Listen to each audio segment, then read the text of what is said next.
Plasma membrane, plasma membrane और cell membrane. तो guys जैसे कि कल हम पढ़ चुके थे कि सेल क्या होते हैं या सेल क्या है, तो आज हम पढ़ने जा रहे हैं plasma membrane and cell membrane. तो आइए शुरू करते हैं। This is the outermost covering of the cell that separates the consist of the cell from a this is the outermost covering of the cell that separates the contents of the cell from its external environment. The plasma membrane allows or permits the entry and exit of some materials in and out of the cell. It is also prevent movement of some other materials. The cell membrane therefore is called a selective preamble membrane. How does the movement of substances take places into the cell? How do substances move out of the cell? Some substances like carbon dioxide or oxygen can move across the cell membrane. The process of diffusion in earlier chapters. We show that there is a spontaneous movement of a substance from a region of high concentration to a region where its concentration is low. Something similar to this happens in cells when, for example, some substance like CO2, which is cellular waste and requires to be excreted out by the cell, accumulates in high concentration inside the cell. In the cell's external environment, the concentration of CO2 is low as compared to that inside the cell.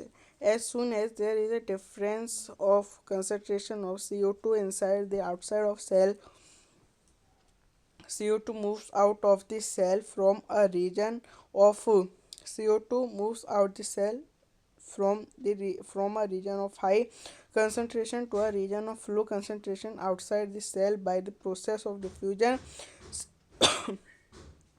Similarly, O2 enters the cell by the process of diffusion when the level of concentration O2 inside the cell decreases. Thus, diffusion plays an important role in gaseous exchange between the cells as well as the cell and its external environment. Water also obeys the law of diffusion. The movement of water molecules through such a selectively permeable membrane is called osmosis. The movement of water across the plasma membrane is also affected by the amount of substance dissolved in water. Thus, osmosis is the net diffusion of water across a selectively permeable membrane toward a higher solute concentration. What will happen if we put an animal cell or plant cell into a solution of sugar or salt in water? One of the following three things could happen. If the medium surrounding the cells has a higher water concentration than the cell, meaning that the outside solution is very dilute, the cell will gain water by osmosis. Such a solution is known as a hypotonic solution. Water molecules are free to pass across the cell membrane in both directions.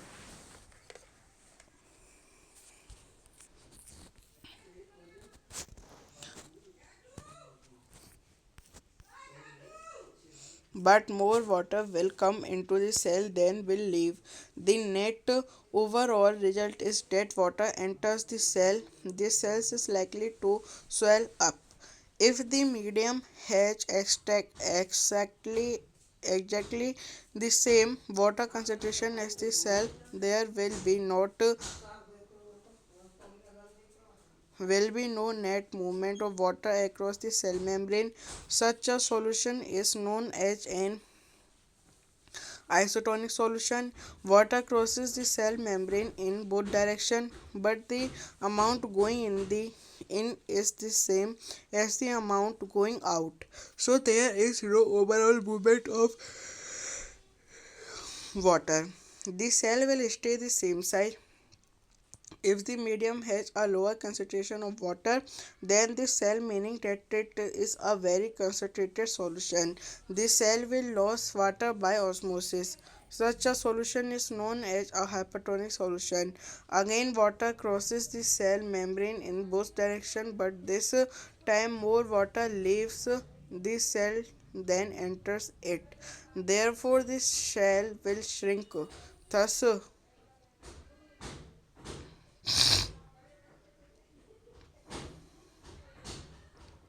which is a special case of diffusion through a selectively permeable membrane. Now let us try out the following activity. Activity 5.3. Remove the shell of an egg by dissolving in the dilute hydrochloric acid. The shell is mostly calcium carbonate. The thin outer skin now encloses the egg. Put the egg in pure water and observe after 5 minutes. What do we observe? The egg swells because water passes into it by osmosis. Place a similar deshelled egg in a concentrated salt solution and observe for 5 minutes. The egg shrink. Why? Water passes out of the egg solution into the salt solution because the salt solution is more concentrated. We can also try a similar activity with dried raisins on or apricots. Put dry raisins or apricots in a plain water and leave them for some time. Then place them into a concentrated solution of sugar or salt. You will observe the following. Each gains water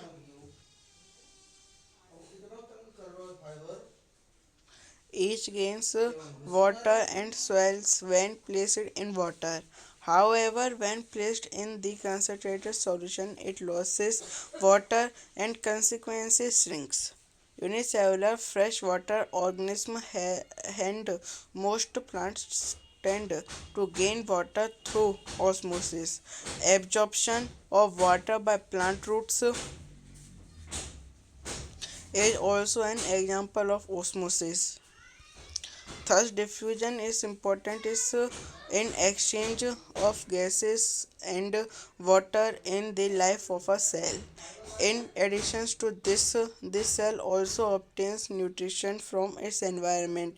Different molecules move in and out of the cell through a type of transport requiring use of energy. The plasma membrane is flexible and is made up of organic molecules called lipids and proteins. However, we can observe the structure of the plasma membrane only through an electron microscope. The flexibility of the cell membrane also enables the cell to engulf in food and other materials from its external environment. Such processes are known as endocytics. Amoeba acquires its foods such as processes. Activity 5.5. Find out about electron microscope from resources in the school library or through the internet. Discuss with with our your teacher.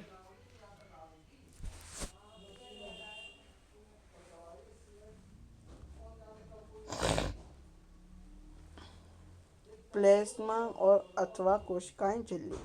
यह कोशिका की सबसे बाहरी परत है जो कोशिकाओं के घटकों के बाहरी पर्यावरण से अलग करती है। प्लेज्मा झिल्ली कुछ पदार्थों को अंदर अथवा बाहर आने जाने देती है। यह अन्य पदार्थों की गति को भी रोकती है। कोशिका झिल्ली को इसलिए वर्णात्मक पारगम्य झिल्ली कहते हैं। कोशिका को पदार्थ की गति कैसे होती है? पदार्थ कोशिका से बाहर कैसे आते हैं? कुछ पदार्थ जैसे कार्बन डाइऑक्साइड अथवा ऑक्सीजन कोशिका झिल्ली के आर पार विसरण प्रक्रिया द्वारा आ जा सकते हैं। हम पिछले अध्याय में विसरण की प्रक्रिया के विषय में पढ़ चुके हैं। हमने देखा है कि पदार्थों की गति उच्च सांद्रता से निम्न सांद्रता की ओर होती है। कुछ इसी प्रकार की प्रक्रिया कोशिकाओं में होती है। उदाहरण के लिए जब कुछ पदार्थ जैसे CO2 जो एक कोशिकीय अपशिष्ट है और जिसका निष्कासन आवश्यक है, कोशिकाओं में एक मत एकत्र हो जाती हैं तो उसकी सांद्रता बढ़ जाती है। कोशिका के बाह्य पर्यावरण में CO2 की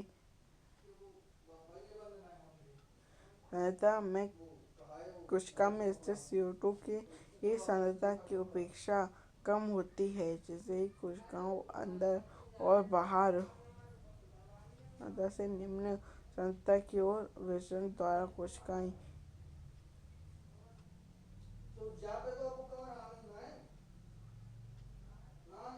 में ऑक्सीजन की सांद्रता कम हो जाती है तो O2 बाहर से कोशिकाओं में विसरण द्वारा अंदर चली जाती है। अतः कोशिका तथा बाहरी पर्यावरण में गैसों का आदान प्रदान से में विसरण एक महत्वपूर्ण भूमिका निभाती है। जल भी विसरण के नियमों के अनुकूल व्यवहार करता है।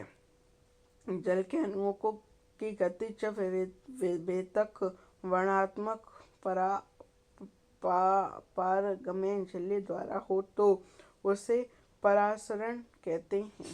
प्लाज्मा झिल्ली से जल की गति जल में घुले पदार्थों की मात्रा के कारण भी प्रभावित होती है।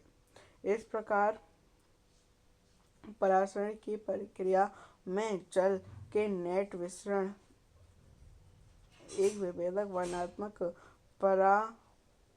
परागमय झिल्ली के द्वारा उच्च विलय सांद्रता की ओर होता है।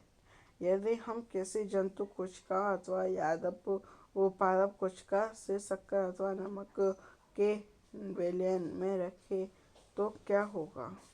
निम्नलिखित 3 घटनाओं में से एक घटना चुनो।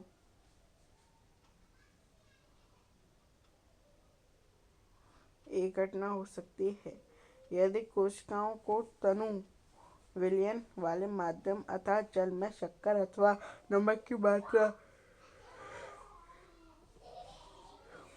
कम और जल की मात्रा ज़्यादा है तो में रखा गया तो जल परासरण विधि द्वारा कोशिका के अंदर चला जाएगा। ऐसे विलयन में अल्परासरण दाबी विलयन कहते हैं। जल के अणु कोशिका के झिल्ली के दोनों ओर आवागमन करने के लिए स्वतंत्र होते हैं, लेकिन कोशिका के अंदर जाने वाले जल की मात्रा कोशिका से बाहर आने वाले जल की मात्रा से अधिक होगी। इस प्रकार शुद्ध परिणाम यह होगा कि जल कोशिका के अंदर गया, इससे कोशिका फूलने लगेगी। यदि कोशिका को ऐसे माध्यम विलयन में रखा जाए जिसमें बाह्य जल की सांद्रता कोशिका में स्थित जल की सांद्रता के ठीक बराबर हो तो कोशिका झिल्ली से जल में कोई शुद्ध गति नहीं होगी। ऐसे विलयन को समपासारी विलयन कहते हैं। जल कोशिका झिल्ली के दानों और आता जाता है लेकिन जल की जो मात्रा अंदर गई उतनी ही बाहर आ जाती है। इस प्रकार व्यापक रूप में जल की कोई गति नहीं हुई, इसलिए कोशिकाओं के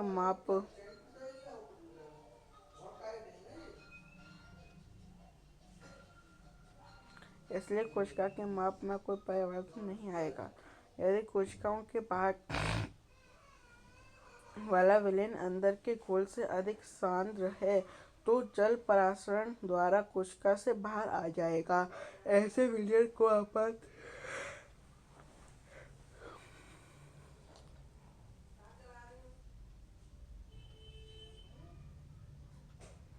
स्तरणदाबी विलयन कहते हैं। पुनः जल कोशिका झिल्ली के दोनों ओर आ जा सकता है, लेकिन इस स्थिति में कोशिकाओं से अधिक जल बाहर आएगा और कम जल अंदर जाएगा, इसलिए कोशिका सिकुड़ जाएंगी। परासरण इस प्रकार विसरण की एक विशिष्ट विधि है जो वर्णात्मक झिल्ली द्वारा गति होती है। आओ